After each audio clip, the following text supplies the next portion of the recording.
नमस्कार, मैं हूं आरजू अंसारी और आप देख रहे हैं राष्ट्रीय जगत विषय न्यूज। जयपुर के सचिवालय में बाल अधिकारिता विभाग की समीक्षा बैठक आयोजित की गई, जिसकी अध्यक्षता उप मुख्यमंत्री दिया कुमारी ने की। बैठक में बाल अधिकारों से जुड़ी योजनाओं और सेवाओं जैसे मिशन वात्सल्य, चाइल्ड केयर इंस्टीट्यूशन, पालनहार योजना और चाइल्ड लाइन सेवा के प्रभावी क्रियान्वयन पर विस्तृत चर्चा हुई।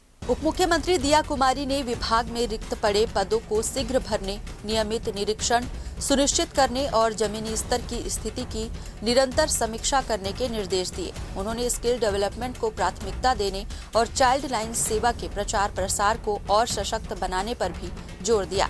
साथ ही किशोर सुधार गृहों में मरम्मत कार्य, शौचालय और मूलभूत सुविधाओं को दुरुस्त करने के निर्देश दिए गए, ताकि बच्चों के लिए बेहतर वातावरण सुनिश्चित किए जा सके।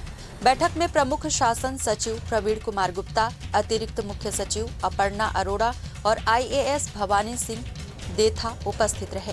फिलहाल इस खबर में बस इतना ही। देश प्रदेश की खबरों से अपडेटेड रहने के लिए हमारे चैनल को सब्सक्राइब करें और नए खबरों के नोटिफिकेशन के लिए बेल आइकॉन जरूर दबाएं। नमस्कार।